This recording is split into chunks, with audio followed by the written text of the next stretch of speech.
Waalaikumsalam warahmatullahi wabarakatuh. Alhamdulillahirabbil alamin. Wassalatu wassalamu asrofil mursalin wala alihi wasbain ajmaun. Bapak Ibu sekalian, Dr. Agus Sukoco yang saya hormati, para partisipan, hadir juga ini kiai saya dari Cepu. Alhamdulillah. Sekalian, mohon maaf Sabtu kemarin saya tidak bisa ikut hadir. Saya lupa. Ya, ternyata manusia itu masih diberikan rupa. Alhamdulillah. Hari ini kita hadir untuk bincang-bincang dengan bukunya Mas Agus Sukaca. Alhamdulillah. Dan mohon izin Mas Agus, buku itu sangat istimewa. Jadi saya beli banyak, saya berikan teman-teman saya. Bahkan yang bentuknya soft file itu saya berikan. Insya Allah itu jadi manfaat yang biasa. Harapannya adalah seperti di dalam teks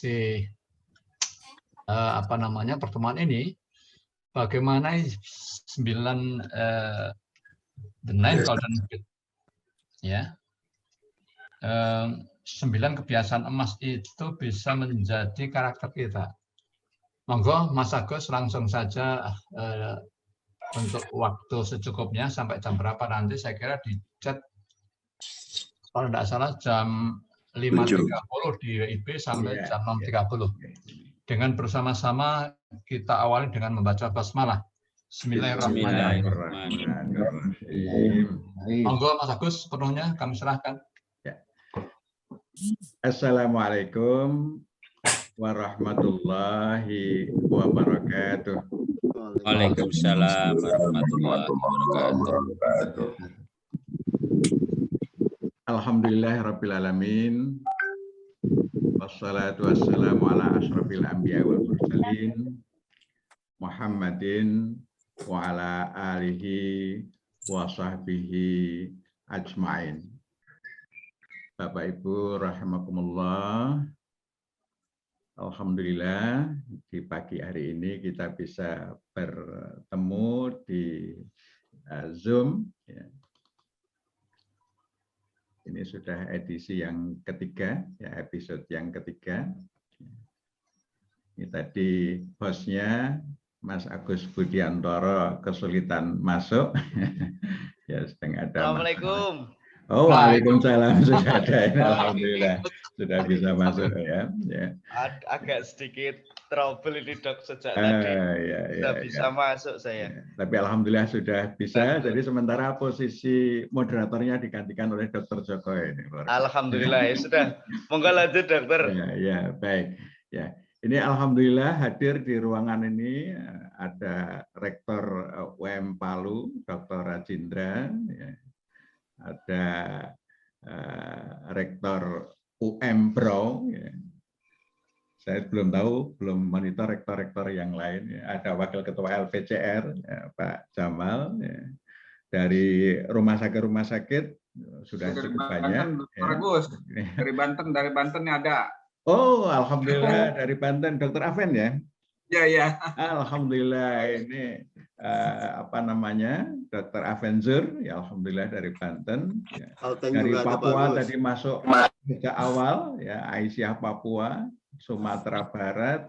Kalteng juga masuk Pak Agus. Ya alhamdulillah Kalteng Pak Sairi ya, Pak Sairi alhamdulillah ya. Ini luar biasa banyak sekali ya, mulai dari Papua sampai ke Sumatera Barat, dari Medan nampaknya juga ada, ini alhamdulillah ya. Dan ya mahasiswa Fakultas Kedokteran utamanya dari UAD, alhamdulillah ini banyak yang gabung. Alhamdulillah kita bersyukur kehadirat Allah Subhanahu wa taala. Ketua PDM dari Magelang ini Pak Jumari juga ada. Alhamdulillah. Ya, jadi cukup banyak yang bisa hadir di ruangan Zoom ini. Dan bagi saya cukup istimewa karena saya dimonitor ibunda saya, ya Ibu Siti Hadiah yang mengikuti ini secara langsung ya di rumah adik saya Ahmad Najib di Jogja. Baik Bapak Ibu rahimakumullah. Topik kita kali ini adalah tentang membangun karakter. Izinkanlah saya share screen ya. Nah, menurut Kamus Besar Bahasa Indonesia, karakter itu adalah tabiat, sifat-sifat kejiwaan, ya, akhlak atau budi pekerti yang membedakan seseorang dengan yang lain. Disebut juga sebagai watak. Ya, watak. Nah, karakter ini ya, biasanya mempunyai peran yang sangat penting sekali bagi kehidupan seseorang, ya. Karena berdasarkan karakter itu seseorang ya, akan tergambar bagaimana kehidupannya. Dan karakter ini dibentuk oleh apa? Oleh apa yang kita lakukan. Nah, sekalian, ya. Dan sebenarnya kalau kita berbicara tentang diri seseorang, ya, itu kita membicarakan tentang apa yang biasa mereka lakukan. Sehingga tidak salah kalau ada yang membuat istilah we are what we do. Kita adalah apa yang kita lakukan. Ini saya kira tepat sekali, ya. Karena kita mengenal seseorang itu berdasarkan apa yang biasa mereka lakukan. Sehingga perbuatan itulah yang menentukan, ya, menentukan kita itu seperti apa. Nah, Bapak Ibu sekalian, kita melakukan suatu perbuatan itu berasal dari apa? Dari pikiran.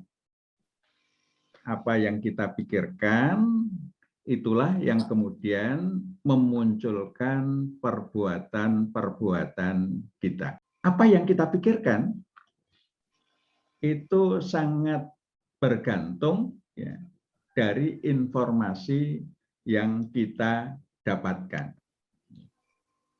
Dari apa informasi yang kita dapatkan, ya. Kemudian juga memori yang kita miliki, ya. Kemudian apa yang menjadi tujuan hidup kita. Itulah beberapa hal yang mempengaruhi apa-apa yang kita lakukan atau perbuatan-perbuatan kita. Kita akan coba untuk melihat satu persatu, ya, pengaruhnya masing-masing, ya, dari informasi, kemudian dari memori, dari tujuan. Ini semuanya mempunyai pengaruh yang sangat penting sekali menentukan apa yang kita lakukan. Nah, Bapak-Ibu sekalian, pikiran kita, ya, itu memang terbentuk berdasarkan apa? Informasi-informasi yang kita peroleh. Nah, informasi itu, ya, ini terutama yang dari orang tua. Informasi dari orang tua itu menjadi pembentuk awal. Karena orang tua utamanya ibu, ya, itu interaksinya mulai ketika kita menjadi nutfah. Dari nutfah, selama di dalam kandungan sehingga siap lahir, kemudian lahir, masa bayi, ya, itu interaksi utamanya adalah dengan orang tua, khususnya adalah ibu. Sehingga apa yang diinformasikan oleh orang tua itu besar sekali pengaruhnya bagi kita. Bayi-bayi yang dikandung oleh ibu-ibu yang soleh, ketika dia masih mengandung itu sudah sering mengajak ngaji, baca Al-Quran, sholatnya tertib, ya, banyak doa, bangun tahajud, segala macam, ya, itu akan memberikan pengaruh yang besar, ya, bagi bayi yang dikandung. Nah, selanjutnya ketika dia lahir, interaksi awal adalah dengan ibu. Sehingga kualitas orang tua itu sangat menentukan, ya, pikiran, ya, si anak. Sehingga ketika sejak bayi itu sudah dituntun dengan adab yang baik, sudah diajak setiap makan tidak mungkin tanpa basmalah atau doa, ya. sejak dia bisa memegang tangan kanan yang dilakukan, ya, itu akan membentuk ya karakter bagi anak. Ya. Saya termasuk yang sangat bersyukur ya punya ibu yang luar biasa ya, sehingga sampai sekarang saya itu tidak bisa untuk makan pakai tangan kiri, itu tidak bisa karena didikan ibu yang luar biasa. Pokoknya kalau makan kok pakai tangan kiri itu mesti ibu marah, mesti dipegang tangannya. Ya. Nah sekarang merasakan, termasuk ya, ngomong kotor itu nggak bisa, ya nggak bisa keluar dari mulut ini omongan yang kotor. Itu hasil apa? Hasil dari orang tua, informasi yang orang tua membentuk karakter kita. Nah, kemudian selanjutnya orang serumah, kakak, ya, kemudian apa namanya, mungkin ada paman, ada tante yang ikut, ya, itu pada tahapan selanjutnya memberikan pengaruh yang besar. Nah selanjutnya mulai agak besar sedikit, masyarakat punya pengaruh. Jadi kalau dia berada di dalam masyarakat yang baik, kemungkinan menjadi baik akan menjadi lebih besar. Termasuk di sini misalnya teman-teman dan lain sebagainya itu juga punya pengaruh yang besar. Nah, betapa pentingnya lingkungan ini, Rasulullah itu sampai mengatakan, seseorang itu bergantung pada agama temannya. Fal yang dur, ya, ila mayyukhaliluhu. Perhatikan betul ya, dengan siapa berteman. Wah itu diwanti-wanti oleh Rasulullah. Pandai-pandai memilih teman karena teman ini pengaruhnya besar sekali. Memberikan informasi dan biasanya informasi itu mudah masuk di dalam otak kita dan bisa juga menjadi bagian dari pendapat kita. Nah, kemudian agak besar dikit ya sekolah, ya, berarti lingkungan sekolah juga punya pengaruh. Ya. Kemudian ini sekarang media massa pengaruhnya begitu luar biasa. Nah, Bapak-Ibu sekalian, ya, ini sebagai kunci awal peran orang tua itu begitu luar biasa. Kalau orang tua berhasil ya, membangun pikiran anak dengan hal-hal yang positif, maka selanjutnya perkembangan anak itu akan menjadi lebih baik. Kemudian berikutnya adalah ya, ini kita perlu ketahui bahwa perbuatan kita itu kalau baik ada bekasnya, kalau buruk ada bekasnya. Wa may ya'mal mithqala dzarratin khairan yarah wa may ya'mal mithqala dzarratin syarran yarah. Jadi setiap perbuatan kita itu ada bekasnya baik di dunia maupun di akhirat. Kalau perbuatan kita banyak yang baik, kita akan menjadi orang baik. Kalau perbuatan kita banyak yang buruk, kita akan menjadi orang yang buruk. Sekecil apapun kebaikan dan sekecil apapun keburukan itu akan memberikan efek. Nah, apa yang kita lakukan, ya, apa yang kita lakukan, Bapak Ibu sekalian, ya, itu antara lain dari ucapan. Kita mengucap, mengatakan sesuatu dari ucapan kita, ya, itu termasuk apa yang kita lakukan. Kemudian ada bahasa tubuh, ada perbuatan langsung. Jadi kalau kita gambarkan perbuatan kita, ya, dari omongan kita, dari bahasa tubuh kita, dari apa yang kita lakukan, ya, itu merupakan bagian dari apa yang kita lakukan. What we do. Ya. Nah, ini kata-kata itu bisa baik sehingga menjadi amal positif, tapi bisa juga menjadi kata-kata yang buruk sehingga menjadi amal negatif. Kalau kita berkata yang baik, dia amalan baik. Ya. Kalau kita berkata yang buruk, maka dia menjadi amalan yang buruk. Kemudian bahasa tubuh. Ketika kita berhadapan dengan orang lain, maka bahasa tubuh itu memberikan porsi yang besar ya di dalam komunikasi kita. Bahasa tubuh itu bisa menjadi amalan yang positif. Misalnya kita memberikan apresiasi, ngasih acungan jempol, ya, senyum, ya. ini ekspresi positif ya. Tapi kalau bahasa tubuh kita ya, mungkin kita juga ngacungi jempol, tapi kita turunkan begini, ya berarti tidak termasuk yang baik. Jadi bahasa tubuh itu bisa menjadi amalan positif, ya, bisa juga menjadi amalan negatif. Kemudian juga perbuatan. Apa yang kita lakukan itu bisa positif, bisa juga negatif. Nah, Bapak sekalian, kalau amalan kita itu positif, ya, jadi lebih berat positifnya. Secara total kita lebih banyak melakukan amalan-amalan yang positif, ya, maka dia akan memberikan akibat yang positif. Nah, akibat positif ini di dunia, ya, ini kalau menurut istilahnya Jamil Az-Zaini, ya, itu dia akibat dari perbuatan kita itu ada 4 ta. Istilah apa namanya? Teorinya Jamil Az-Zaini, motivator luar biasa di Indonesia ini ya. 4 ta ini tahta, harta, kata, cinta. Tahta itu mungkin bisa berupa kedudukan, ya, apresiasi orang lain. Ya, jadi kalau kita banyak melakukan hal-hal yang positif, ya, orang memberikan kepada kita kedudukan yang lebih baik. Ya. Bisa juga dalam bentuk harta. Kita mendapatkan harta yang lebih banyak. Bisa juga dalam bentuk kata. Orang-orang berkata-kata baik dengan kita. Karena kita banyak berbuat baik, orang tidak bisa berkata buruk dengan kita. Ya.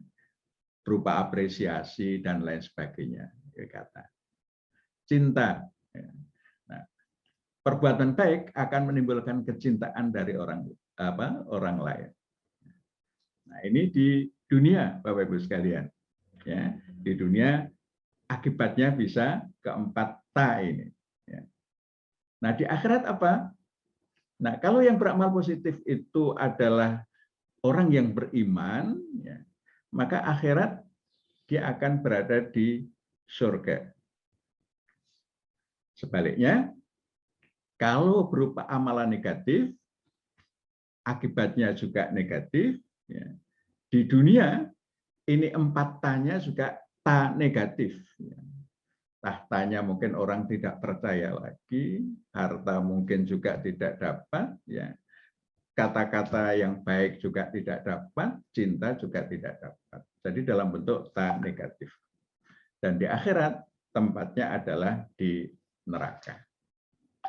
Jadi apa yang kita lakukan itu akan berakibat dunia akhirat.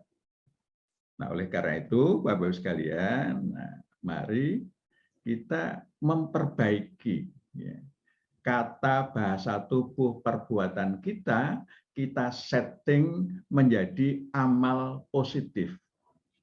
Sehingga kita semua ya, itu bisa melakukan langkah-langkah yang positif untuk menuju surga Jannatun Na'im. Ini yang perlu kita lakukan, kita setting ya bagaimana what we do itu adalah amalan-amalan yang bernilai positif. Amalan-amalan yang masuk kategori amal soleh. Nah, Bapak-Ibu sekalian, ya, pikiran itu juga mempunyai pengaruh yang penting di dalam menentukan amalan kita. Ini menurut Syekh Mutawali Al-Sya'rawi dalam kitabnya Al-Khawatir. Beliau mendeskripsikan pikiran itu sebagai alat ukur manusia untuk memilih sesuatu yang dinilai lebih baik dan menjamin masa depan diri dan keluarganya. Ini Mutawali Al-Sya'rawi. Ya. Nah, setiap hari manusia menghadapi lebih dari 60.000 pikiran. Bila arahnya negatif, maka dia keluar dari memori ke arah negatif. Sebaliknya bila positif, ya, maka dia akan menghasilkan sesuatu yang positif juga. Ya, ini saya ambilkan dari buku motivasinya Jack Canfield dan MacArthur dalam Aladdin Factor. Nah, ini menarik, ini penelitian yang dilakukan oleh Fakultas Kedokteran di San Francisco, bahwa lebih dari 80% pikiran manusia bersifat negatif. Sehingga sebagian besar manusia itu ya pola pikirnya adalah pola pikir yang negatif. Padahal Bapak Ibu sekalian, kita tahu bahwa pikiran ini mempunyai kekuatan yang dahsyat. Kalau kita mampu mengelolanya dengan baik, ya, maka kita akan memiliki kekuatan yang juga dahsyat. Nah, beberapa pikiran ini, ya, pikiran itu memengaruhi kondisi jiwa.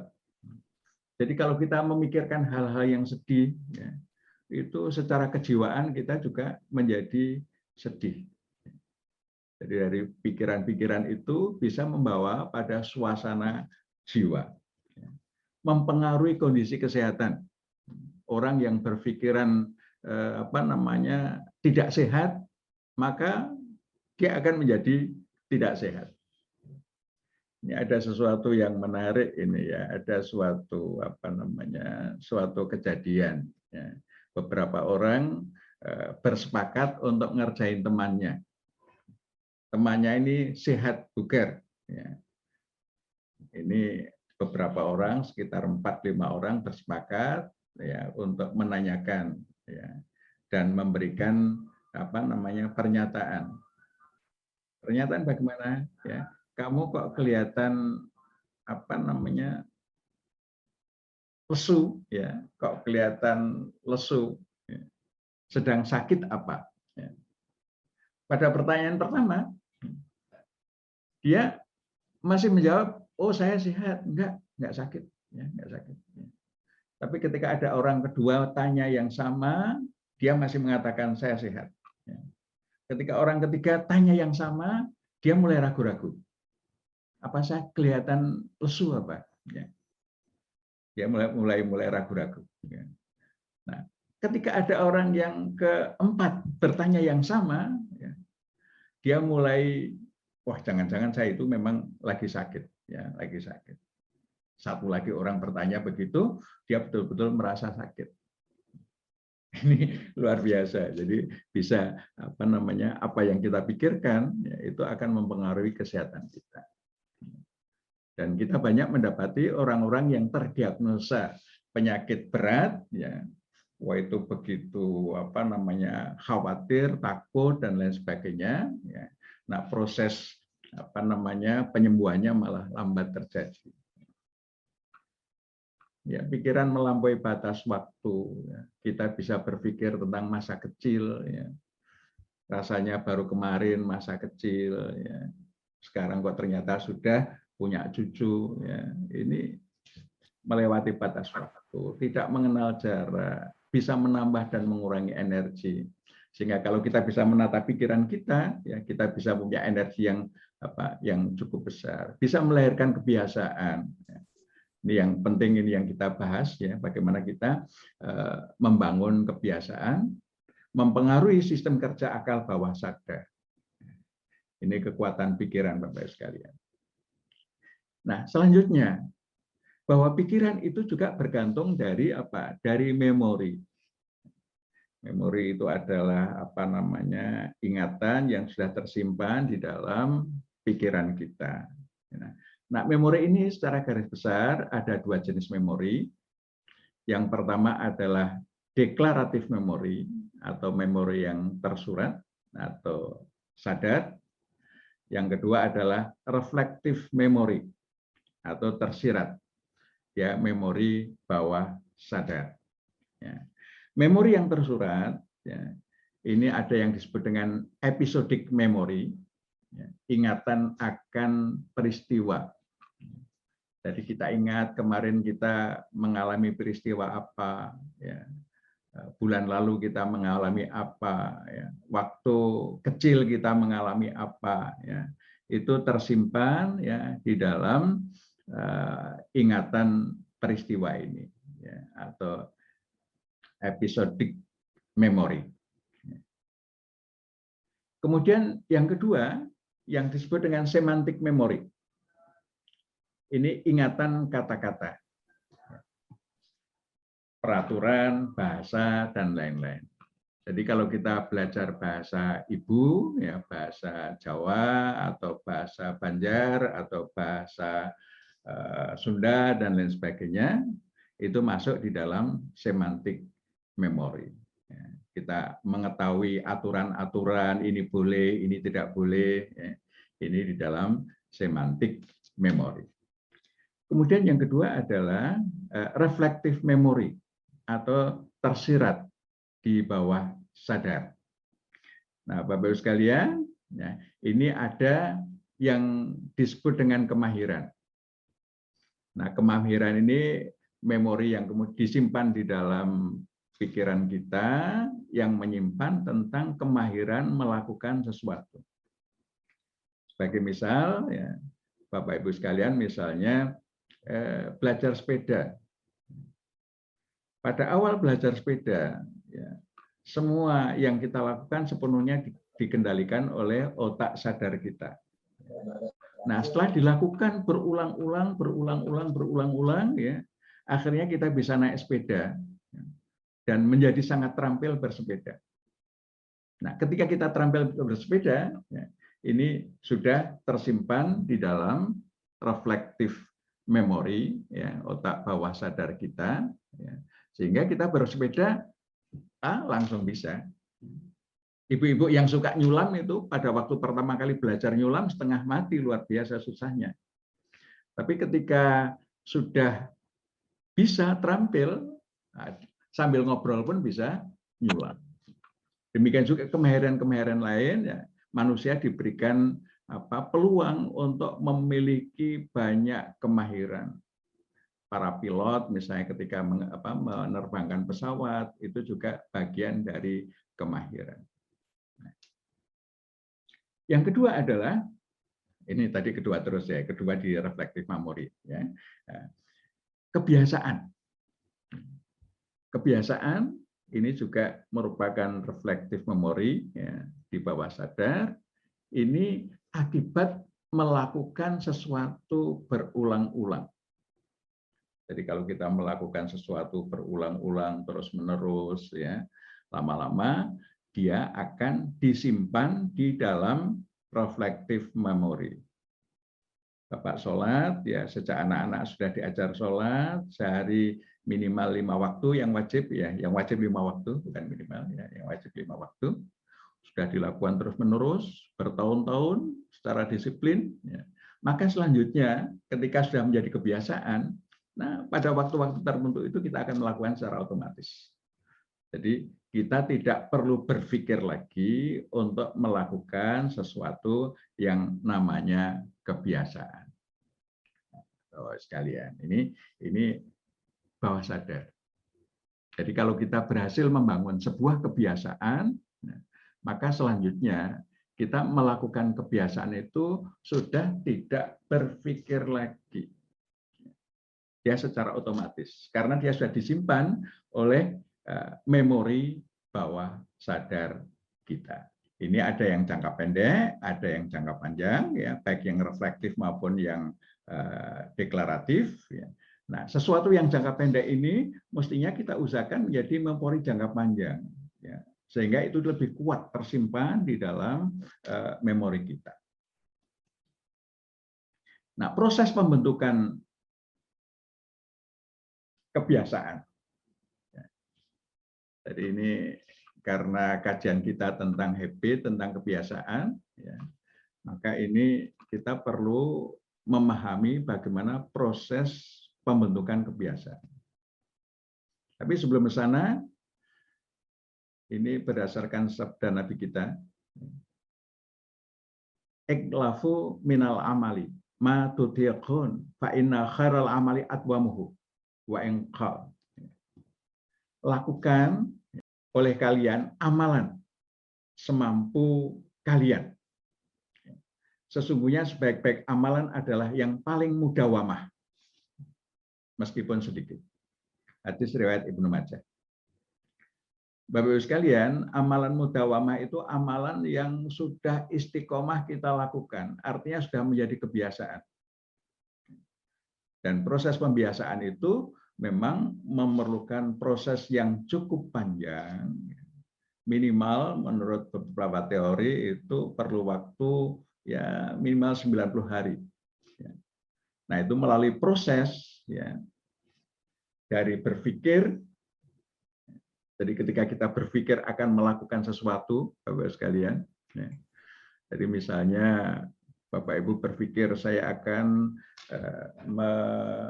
melakukan sholat tahajud setiap jam 3 dini hari. Diawali dari proses berpikir, ya.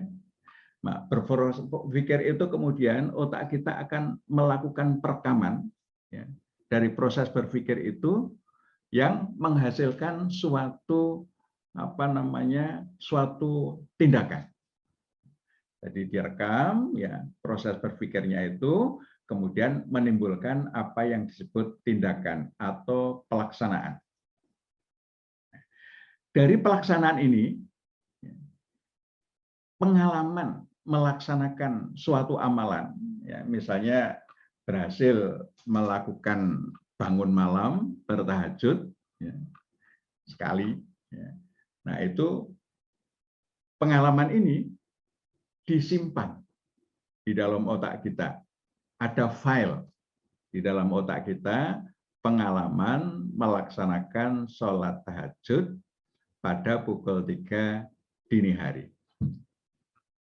Jadi sudah ada filenya itu, file sholat tahajud. Kalau ini kemudian dilakukan pengulangan, besok dilakukan, ya. Berikutnya dilakukan lagi, lama-lama akan penyimpanannya itu akan menjadi lebih rapi, lebih bagus. Pada tahap tertentu, ya, di dalam otak kita terjadi perubahan fisiologi. Ya.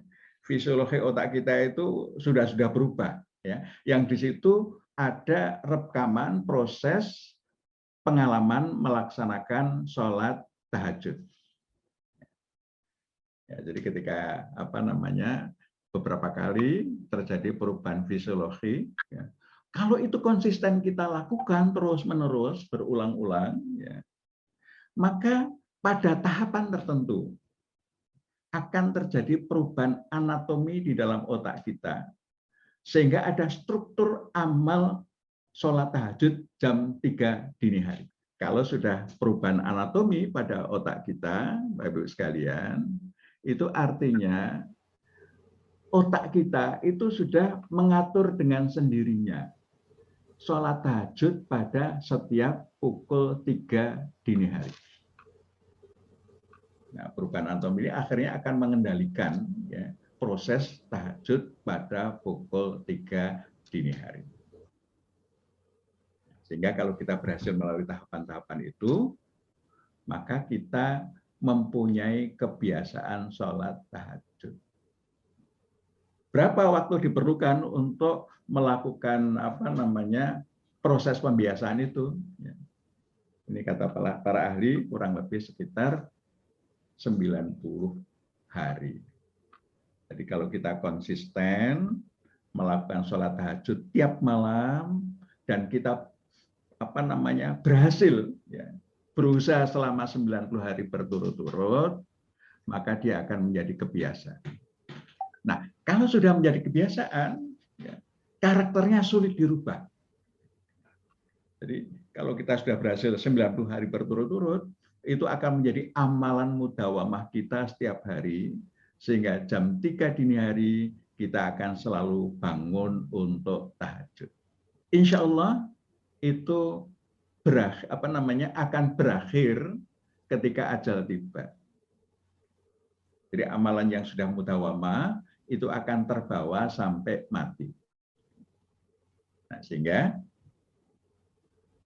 tugas kita adalah ya, bagaimana membangun amalan-amalan mudawamah ini ya, semakin banyak di dalam diri kita yang baik-baik, sehingga kehidupan kita itu diisi sebagian besar oleh amalan-amalan yang baik. Insya Allah ini akan menjadi kajian kita ke depan, amalan-amalan apa saja yang kita mudawamahkan atau yang seharusnya kita mudawamahkan.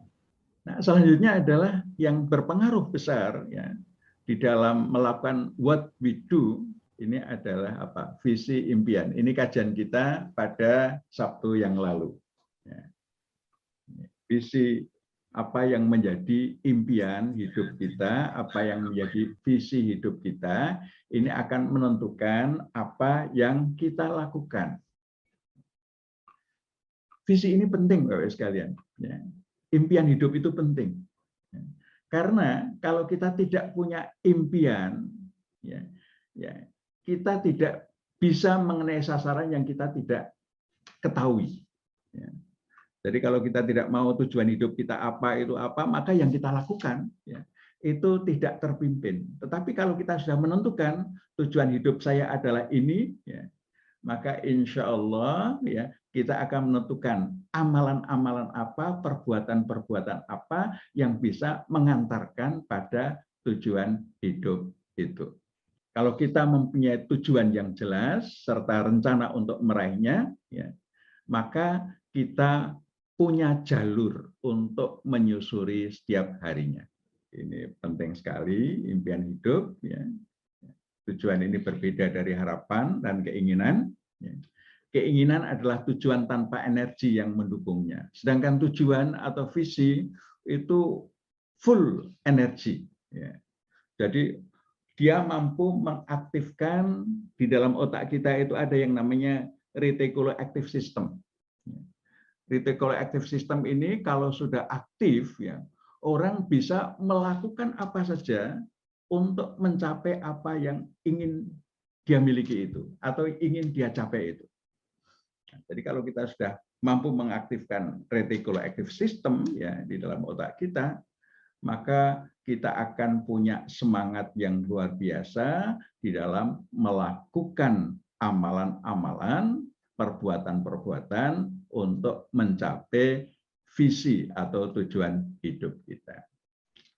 Ini mengingatkan kembali, ini sudah kita bahas pada minggu yang lalu, ya, bahwa kita diberikan masa hidup di dunia ini, ya, dalam masa yang disebut dengan apa namanya al-asr, ya, dari mulai lahir sampai meninggal, ini kita diberikan jatah waktu namanya al-asr. Dan di dalam al-asr ini ya, dibagi dua tahapan. Yang pertama adalah tahapan masa anak-anak. Ya. Yang kedua adalah tahapan masa mukallaf. Masa anak tidak dibebani hukum, ya, masa mukallaf dia mempertanggungjawabkan setiap apa yang dia lakukan. Jadi ini kita full tanggung jawab. Nah, rumusnya di sini adalah semua manusia dalam keadaan rugi. Innal insana lafi khusrin. Illal ladzina amanu wa amilus shalihat wa tawasaw bil haqq wa tawasaw bis sabr. Jadi semua manusia melewati tahapan ini rugi. Dikecualikan yang tidak rugi itu hanya yang beriman, ya, beramal soleh, ya, dan saling wasiat dengan kebenaran dan kesabaran. Kita mesti men-setting diri kita iman, amal soleh. Ya, iman, amal soleh. Ini yang harus kita setting ya, sehingga ya, ini kita bisa memenuhi panggilan Allah. Ketika kita berakhir masa hidup kita di dunia, kita layak untuk dipanggil ya ayyatuhan nafsul mutmainnah irji'i ila rabbiki radiyatan mardiyah fadkhuli fi ibadi wadkhuli jannati. Wahai jiwa yang mutmainnah, ya, pulanglah kamu sekalian kepada Tuhanmu dalam keadaan penuh keridhaannya, dan masuklah bersama hamba-hambaku yang soleh ya, di surga, ya, di surganya Allah. Nah, ini yang seharusnya menjadi visi hidup kita. Ya. Dipanggil Allah dalam keridhaannya dan ditempatkan di surganya. Sehingga di dalam menentukan apa yang kita lakukan, itu indikatornya adalah apakah ini bisa mengarahkan pada visi hidup, tujuan hidup atau tidak. Ya. Kalau tidak bisa mengarahkan, ya berarti kita hentikan. Kalau dia mengarahkan, kita lakukan dengan sebaik-baiknya. Ini misi hidup. Ya, jadi misi hidup kita ini adalah jalan yang kita tempuh, yang kita pilih untuk menuju Allah. Ini misi selama kita di dunia, kita melakukan perjalanan menuju mana? Menuju Allah. Dan misi ini difirmankan oleh Allah dalam surat Adz-Dzariyat 56, wa ma khalaqtul jinna wal insa illa liya'budun. Dan tidaklah aku ciptakan jin dan manusia kecuali untuk beribadah kepadaku. Jadi hidup kita di dunia ini adalah ibadah. Sabtu lalu kita sudah bahas mahiyal ibadah, apa itu ibadah, sehingga kita mesti memastikan setiap langkah yang kita lakukan, setiap energi yang kita keluarkan, itu menjadi bagian dari ibadah. Ini yang perjuangan penting kita ya, adalah memastikan setiap apa yang kita lakukan adalah bagian ibadah. Inilah ibadah ini dalam rangka untuk menjalani tugas sebagai khalifah fil ardh.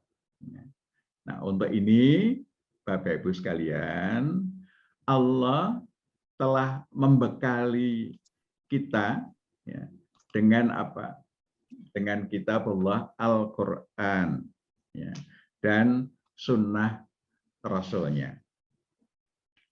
Inilah bekal untuk menjamin yang kita lakukan itu menjadi bagian dari ibadah. Indikatornya adalah Quran dan As-Sunnah.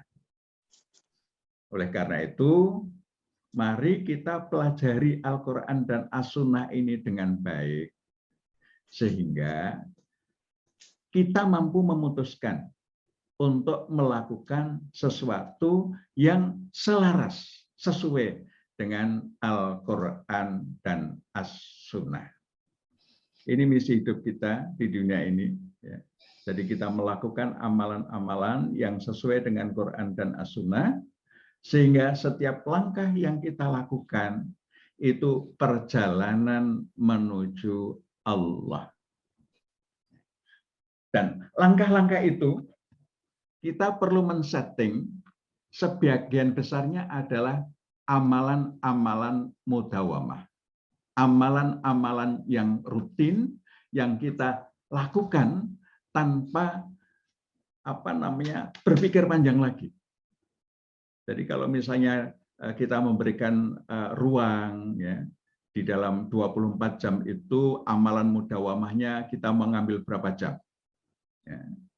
Misalnya kita ambil amalan mudawamahnya 18 jam misalnya, termasuk tidur. Ya, karena tidur itu juga mudawamah harus kita lakukan. Nah, sehingga untuk hal-hal yang tidak mudawamah, yang kreatif, ya, ini kita berikan space, ya, misalnya berapa, 1 hari 6 jam misalnya.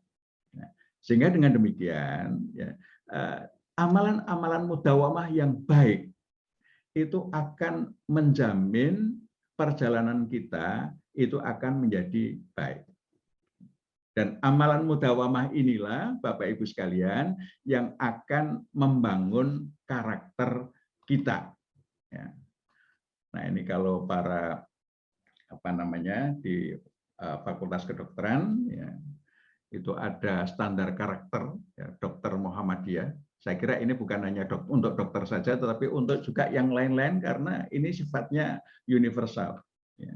Karakter yang baik, ada karakter pembelajar. Ya. Ini dari apa namanya? Kalau kita melihat tujuan pendidikan Muhammadiyah itu juga membentuk manusia pembelajar. Visi kedua Muhammadiyah ya, itu juga mengharuskan menjadi pembelajar. Ya.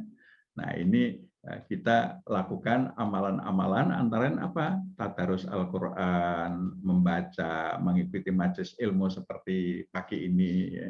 Ini adalah kebiasaan-kebiasaan yang kalau itu kita mudawamahkan, Bapak Ibu sekalian, ya, ini akan membentuk karakter pembelajar.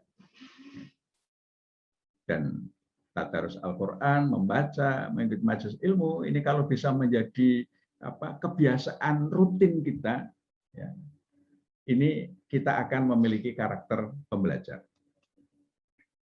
Nah, selanjutnya karakter pengamal soleh. Ya, karakter pengamal soleh ini dibentuk dengan apa? Dibentuk dengan antara lain ya, menata sholatnya. Karena sholat ini merupakan indikator terpenting amalan kita. Ya, sehingga kita harus benahi betul sholat kita. Ya, sholat yang pertama-tama perlu kita benahi. Sehingga ini menjadi amalan mudawamah. Nah, kemudian apalagi puasa, ya, apalagi zakat, infak, sedekah, ya, apalagi adab. Ya. Adab ini menyatu dengan perilaku harian kita. Nah, sehingga kalau kita sudah berhasil menginstal adab yang baik, insya Allah itu juga merupakan bagian penting dari amalan-amalan kita. Berpikir positif. Kemudian karakter yang ketiga adalah karakter pejuang. Karakter pejuang ini penting sekali karena hidup ini bagian dari perjuangan kita. Dan Muhammadiyah ada itu karena apa? Karena niat untuk berjuang. Nah, sehingga berjuang ini kita membangun kebiasaan berdakwah dan berorganisasi. Inilah amalan-amalan ya, yang insya Allah akan membentuk karakter kita. Mari kita install karakter pembelajar, pengamal soleh, pejuang ini di dalam diri kita masing-masing, ya, sehingga kita belajar bukan untuk ujian, terutama ini adik-adik mahasiswa. Belajar itu bukan untuk ujian, tapi belajar kita jadikan habit untuk apa? Untuk lebih banyak memahami ilmu Allah. Belajar untuk ujian, nanti setelah ujian selesai, sudah nggak belajar lagi. Ya, tapi kalau belajar untuk memahami ilmu Allah dan membangun karakter pembelajar, ya, nah kita belajar dari bayi sampai mati. Itu waktu long life education. Sepanjang hayat kita belajar. Nah, dengan belajar itu kita bisa meningkatkan kualitas amal soleh kita dari waktu ke waktu. Dan kita bisa berjuang dengan cara yang baik dan benar. Saya kira ini, Dr. Joko, apa yang dapat saya sampaikan. Mudah-mudahan bermanfaat. Hatanallah ya majma'in. Ya, assalamualaikum warahmatullahi wabarakatuh. Mas Agus Sukoco, terima kasih. Jazakallah. Ahsanul jasa. Luar biasa Mas Agus. Sangat runut, kemudian sistematis. Nah, nanti sebelum saya serahkan Mas Budi, karena Mas Budi yang kawogan. Mas Budi. Ya, siap, Dokter. Saya serahkan Mas Budi. Barangkali Mas Agus, izinkan saya menambah Mas Agus ya. Bagus banget ini. Berkaitan dengan pikiran. 80% pikiran kita itu negatif ya. Ya kita paham. Kenapa? Apa yang kita lihat, apa yang kita dengar, kemudian menghasilkan angka itu. 11 bulan saya kira kalau kita sering melihat TV, ya hampir sebagian pikiran negatif. Kecuali insya Allah bulan Ramadan nanti. TV-nya itu semua positif. Nah, oleh karena itu, seperti yang pernah saya baca barangkali, moga-moga tidak salah, apa yang diteliti oleh Profesor David Hawkins tentang pikiran positif. Dan itu ternyata sangat Quran, ya. Bahwa bagaimana kita selalu selalu membiasakan pikiran-pikiran positif, husnudun, apapun itu. Kenapa? Menurut penelitian yang dilakukan oleh David Hawkins bahwa kalau kita selalu berpikiran positif, maka diukur ya frekuensi tubuh kita itu di atas 200 Hz, katanya begitu. Frekuensi yang di atas 200 Hz itu sel-sel positifnya berkembang, katanya begitu ya. Kalau sel-sel positif berkembang, maka energi positifnya berkembang. Maka orang yang selalu berpikiran positif dari perilakunya, dari wajahnya, dari apapun itu kelihatan menyenangkan. Jadi kalau orang ya kehadirannya itu di tubuh, kalau tidak hadir, loh kemana Bapak ini? Itu pertanda bahwa energi positifnya yang berkembang. Dia tidak pernah sakit, dia tidak pernah mengeluh, capek segala macam. Sebaliknya, orang dengan selalu berpikiran negatif, selalu seudon, maka diukur katanya itu frekuensi di bawah 20 Hz. Apa yang terjadi? Sering capek, sering sakit, dan sebagainya. Tidak ada tidak ada semangat untuk hidup. Oleh karena itu, sekalian, mari kita selalu kembangkan pikiran positif. Itu saja Mas Agus, tambahan saya mau hormat Bapak Ibu. Mari kita coba apa yang disampaikan Pak Agus ini coba kita lakukan, karena kata orang membudayakan itu 5A, dipaksa.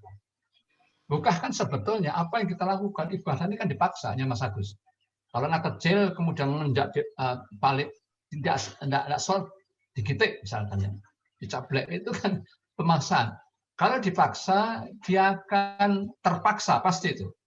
Orang yang otak normal kan dipaksa pasti terpaksa. Kalau terpaksa dia biasa menjadi budaya. Nah, kita coba kita lakukan itu, Mas Agus, sekedar tambahan. Yang lebih lagi Mas Agus, izinkan tadi ada beberapa Bapak yang di chat menyampaikan, izinkan ini di-share materi ini, dan izinkan ini saya pakai untuk mahasiswa saya Pak, di Prodi STK Unisa. Bagus banget ini untuk membangun karakter.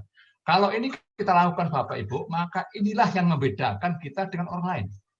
Mahasiswa FKUAD dengan FK yang lain. Mahasiswa Unisa dengan mahasiswa yang lain. Itu saja, terima kasih. Monggo Mas Agus Budi.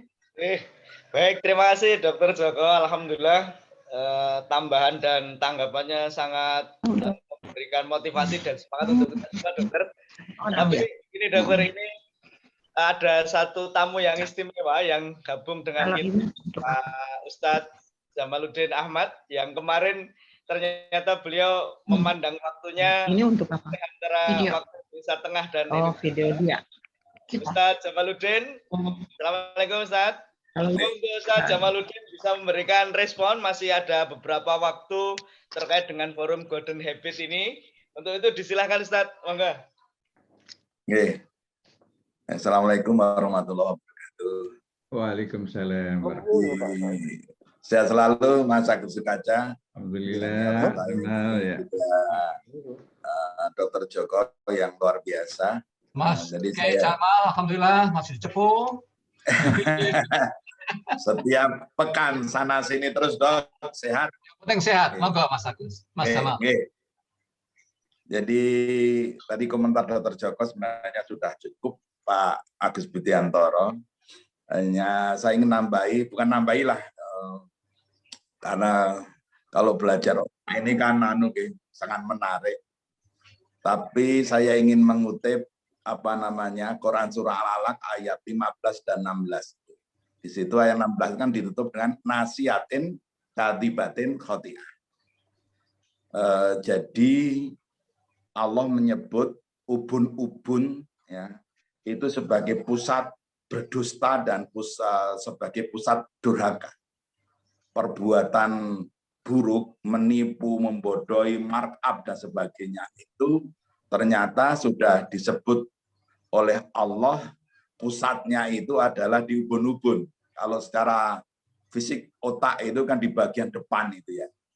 Apa namanya, lobus frontal atau apa itu yang para dokter lebih tahu. Nah, ini kan kajian menarik karena ternyata pusat pengendali perbuatan salah itu di situ. Dan Allah dan di beberapa hadis kan menyebut banyak tentang peran ubun-ubun ini yang kemudian menjadi merusak manusia. Itu. Jadi ternyata kemampuan kita mempengaruhi otak bagian depan itu akan menjadi penting karena orang yang memilih sesuatu, sadar melakukan sesuatu yang disadari, yang kalau dalam bahasa Muhammadiyah kena memakai dengan akal sehat. Ya, akal yang sehat. Jadi kan beberapa pernyataan di paham agama Muhammadiyah kan memunculkan fungsi akal.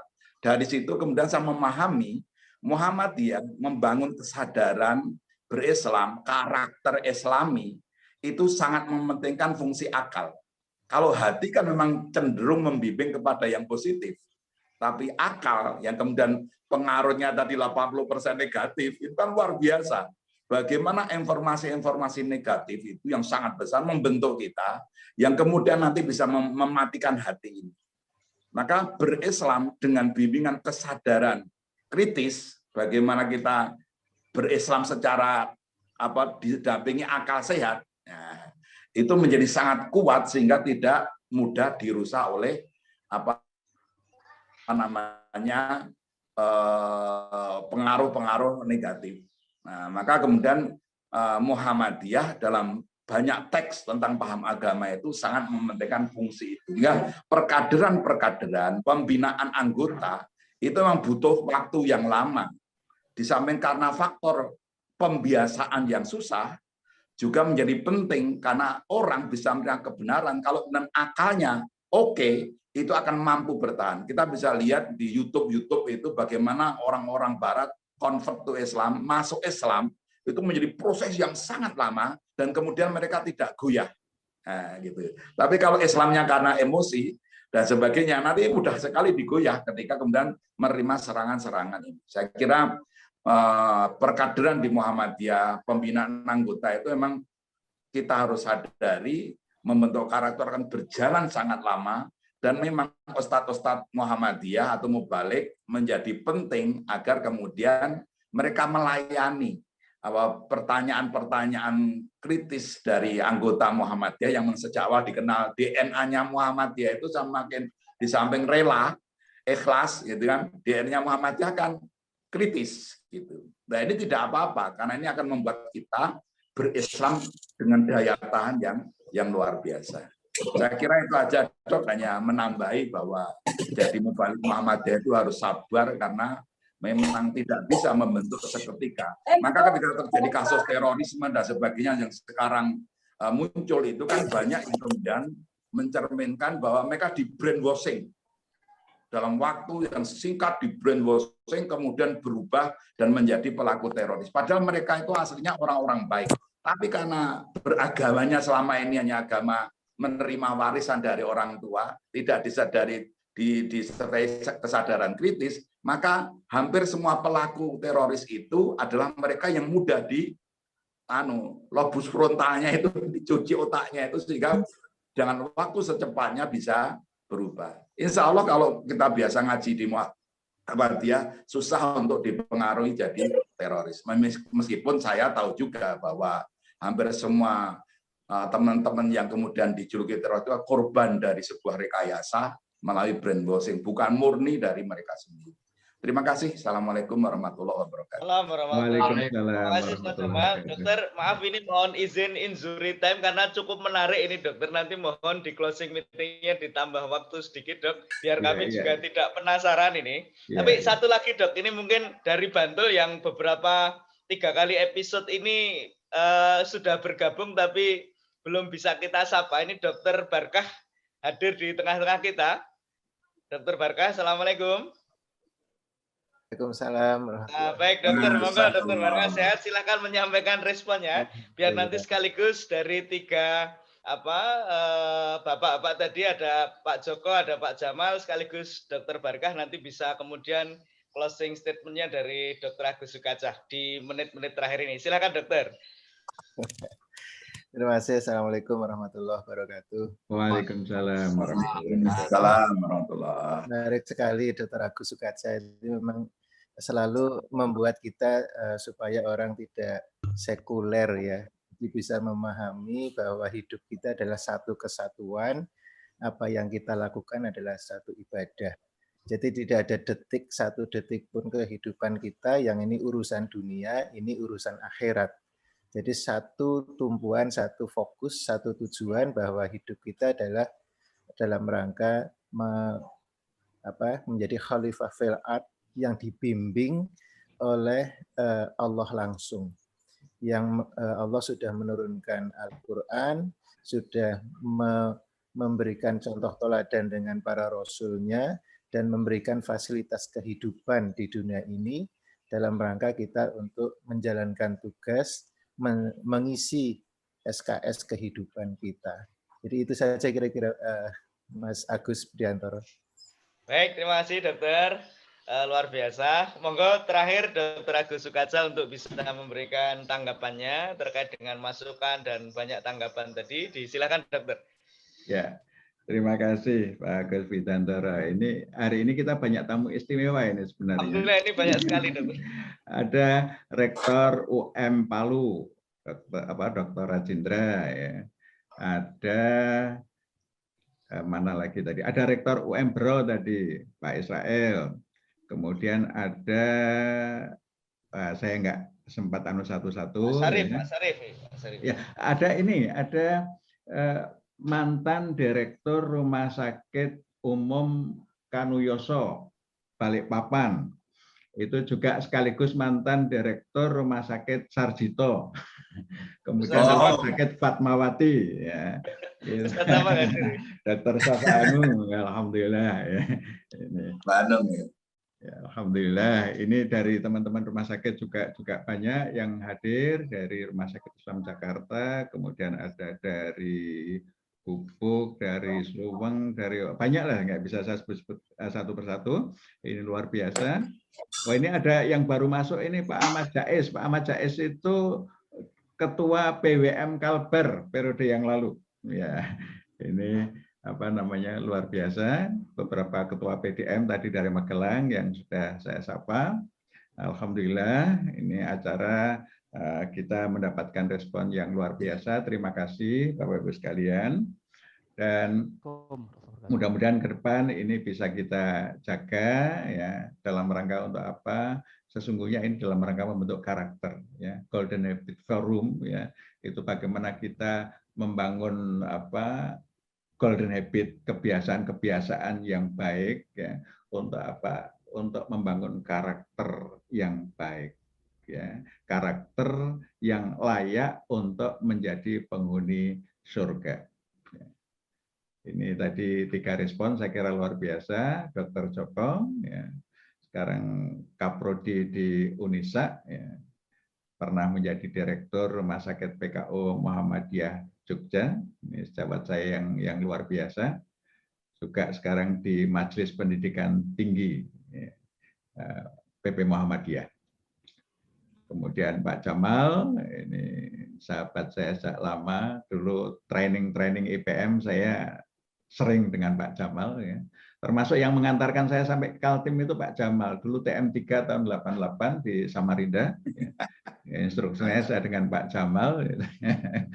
Nah, saya kemudian di situ diminta untuk di Rumah Sakit Aisyah. Ya, alhamdulillah saya menjadi hijrah ke Kaltim sampai sekarang. Kemudian Dr. Barka di samping pernah menjadi Direktur Rumah Sakit PKU Muhammadiyah Jogja, sekarang adalah Kaprodi Profesi Fakultas Kedokteran UAD. Ini juga di layar tadi saya lihat ada dari Fakultas Kedokteran UMY, ada dari UMSU, ya, ada dari Makassar, ya, ada dari Malang, ya, dan lain-lain sebagainya. Alhamdulillah ini diikuti secara luas. Nah, saya kira apa yang menjadi respon tadi, Bapak sekalian, benar sekali. Ya, saya sepaham dengan Dr. Joko, dengan Pak Jamal, ya, dengan Dr. Barka. Memang masalah terbesar kita adalah bagaimana kita bisa mengarahkan umat ini mempunyai pola pikir yang sejalan dengan Quran dan Sunnah, sehingga menjalani kehidupan di dunia ini itu tidak terpisah dengan tujuan ukhrawi. Itu menjadi satu kesatuan, sehingga kita perlu untuk men-setting apa yang kita lakukan di dunia ini dampaknya positif bagi akhirat. Sehingga tidak ada kata lain selain kita mesti ya bagaimana Quran dan Sunnah itu kita aktualisasikan dengan sebaik-baiknya. Ini proses yang saya kira perlu kita perjuangkan. Kita perjuangkan, Quran dan Sunnah itu menginspirasi kita semua di dalam melakukan semua kebiasaan-kebiasaan. Saya kira ini saja respon saya. Terima kasih Bapak-Ibu sekalian. Dan insya Allah di Sabtu yang akan datang, ya, kita mulai masuk kepada materi amalan-amalan apa yang harusnya kita instalkan di dalam diri kita, kita pasang di dalam diri kita menjadi bagian dari ciri kita sekalian. Terima kasih atas segala partisipasinya, apresiasinya. Mohon ini bisa dikembangkan, ajak teman-teman untuk bisa bergabung di dalam forum ini, sehingga lebih banyak yang bisa mendapatkan manfaat dari forum ini. Hadanallah yakum ajmain. Nasr minallah fatun qarib. Assalamualaikum warahmatullahi wabarakatuh. Waalaikumsalam. Semoga atas apapun yang dokter sampaikan dan Bapak sekalian memberikan tanggapan di forum ini, kita bisa menjadi pribadi pembelajar, pengamal soleh dan pejuang. Mudah-mudahan Allah selalu mudahkan. Dan mari kita akhiri forum Golden Habit ini dengan doa kafaratul majelis bersama-sama. Terima